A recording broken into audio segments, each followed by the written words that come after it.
사무엘하 13장 말씀인데요. 죽이라 두려워하지 말라 라는 제목의 말씀이 되겠습니다. 그를 죽이라 두려워하지 말라. 내가 치라 하면 그를 죽이라 두려워하지 말라. 이 말은 압살롬이 그의 종들에게 하는 말입니다. 암논이 이제 술을 마시고 술로 즐거워할 때, 그러니까 그게 뭡니까? 술 취해가지고 이제 제정신이 아닐 때, 그런 말이 되겠죠. 그때가 기회라는 것이죠. 술로 암놈이 즐거워할 때 내가 그를 치라 하면 종들에게 말하기를 너희는 그를 죽이라 두려워하지 말라 이렇게 명령을 합니다. 오늘 말씀의 시작이 이 압살롬이 양털을 깎는 일이 생겨서 양털을 깎으러 내려가는데 다윗 왕에게 청합니다. 왕이여, 이제 양털을 깎으러 가는데 왕과 모든 왕자들이 함께 가사이다 이렇게 이야기합니다. 그런데 오늘 말씀의 시작이 어떤 내용입니까? 만 2년 후에. 자, 만 2년 후에라는 것은 그 앞에 있는 말씀을 봤는데 어떤 사건이 있었습니까? 그 압살롬의 이복형인 암논이 압살롬의 누이인 다말을 강간하는, 간음하는, 그리고 욕을 보인 다음에 미워하는 미움이 그 전에 사랑하는 사랑보다 더 커서 이 다말을 내쫓습니다.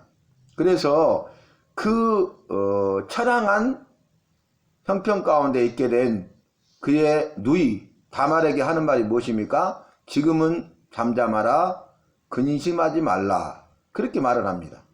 자, 지금이란 말이 앞으로 되어질 사건들의 복선인데 지금은 때가 아니다.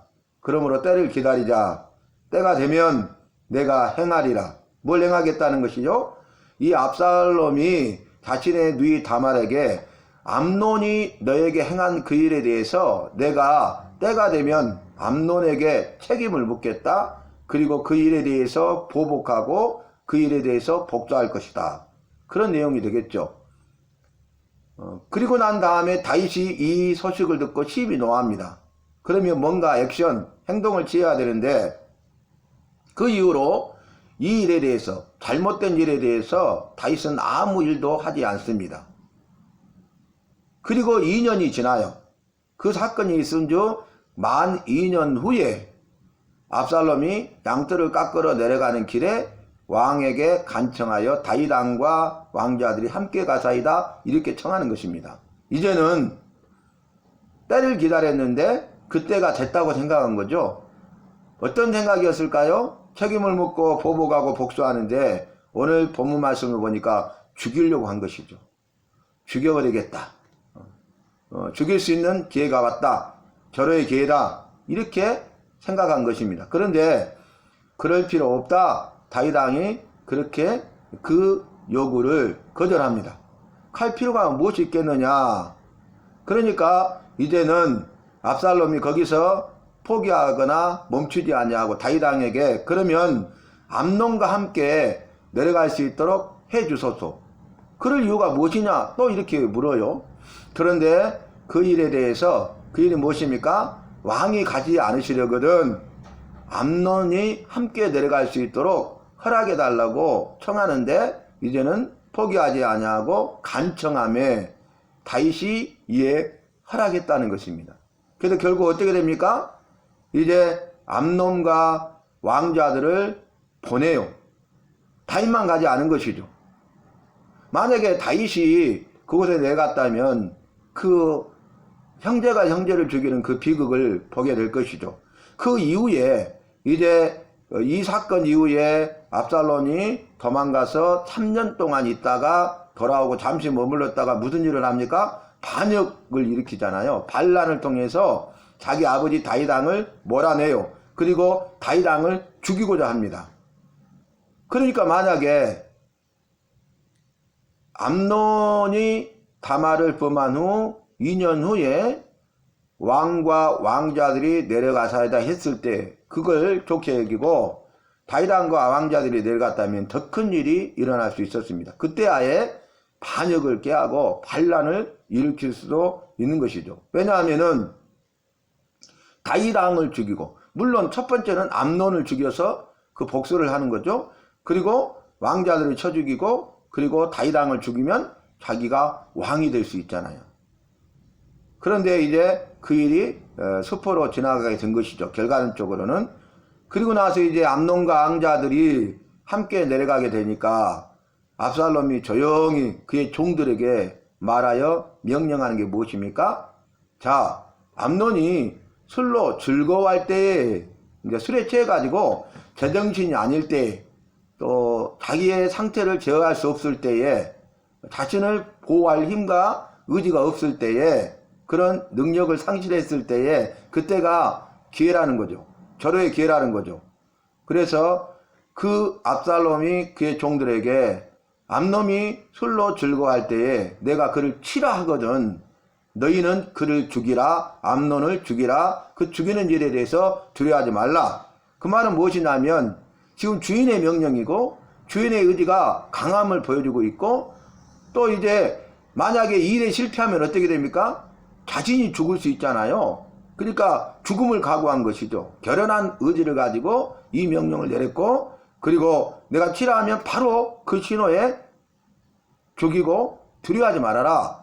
내가 이 일에 대해서는 책임질 것이다. 그런 내용이 되지 않겠습니까?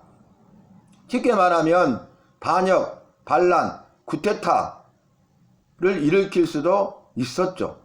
그런데 그 일은 실패하고 이 암논과 왕자들만 내려갔기 때문에 2년 전에 있었던 그 일에 대하여서 이제 책임을 묻고 보복하고 복수하겠다라는 그런 내용이 되겠습니다. 그래서 내가 너에게 명령한 것이 아니라 담대히 용기를 내라, 이렇게까지 다시 한번 강조합니다. 그래서 결국 어떻게 됩니까? 압살롬의 종들이 압살롬의 명령대로 암논을 쳐서 죽여요. 그대로 암논에게 행함에 왕의 모든 아들들이 노새를 타고 도망하였다. 이것이 오늘 본문 말씀이 아니겠습니까? 여러분, 죄가 죄를 낳습니다. 또 말씀드린 대로 더 많은 죄, 더 큰 죄를 낳게 되고 이로 말미암아서 죽고 망하게 된다는 것을 분명하게 보여주고 있습니다. 이 온수 갚는 것을 여호와께 맡기라 말씀하셨기 때문에 압살롬이 그 자기 친누이 다말에게 행한 악을 행한, 이스라엘 중에 행하지 못할 일을 한, 강간하고 간음하고 내어 쫓은 그 암논에 대해서 이 온수 갚는 것을 여호와께 맡겼으면 얼마나 좋았을까요? 그런데 그렇게 하지 않은 것이 비극입니다. 그래서 형제가 형제를 죽이는, 왕자가 왕자를 죽이는, 다윗의 아들이 다윗의 아들을 죽이는 이런 일이 생기게 된 것입니다. 완전 비극적인 일이 되겠죠. 그리고 나서 이 일로 인하여서 결국 복선이 이 사건이 또 연계가 되어서 나중에는 압살롬이 반역, 반란을 일으키고 쿠데타를 일으키는 그런 일이 생기게 되는 것입니다. 더 비참한 결과를 낳게 되는 것을 볼 수 있습니다. 저와 여러분은 오늘 말씀을 기억하면서 우리가 계속 살폈던 말씀들을 생각할 때 어떻게 해야 되겠습니까? 죄를 짓지 않아야 되고, 죄를 지으면 즉시 회개하여 돌이켜야 되고, 그리고 다시는 그 죄를 범하지 않도록 해야 된다는 것입니다. 그리고 혹 우리가 억울한 일을 만나고 당했을 때에는 원수를 갚지 말고 원수 갚는 것을 여호와께 맡겨야 된다는 것입니다. 그래야 그 문제를 해결해 주시고 그 죄가 거기서 끝나요. 더 이상 그것이 더 다른 죄로, 다른 사건으로 연결이 되고 연계가 되어서 더 많은 죄, 더 큰 죄를 낳게 되는 이런 비극을 사전에 막을 수가 있다는 것입니다. 여러분, 치료도 중요하지만 요즘에 치료보다 더 중요한 게 뭡니까? 예방이죠. 예방. 아프기 전에 아프지 않도록 예방하는 것이 더 중요하다, 이렇게 하죠. 그래서 저와 여러분은 이 말씀을 통해 우리에게 주는 메시지는 뭡니까? 네가 말씀대로 살아라. 그래서 죄와 싸워 이기되 피 흘리기까지 싸워 이기라.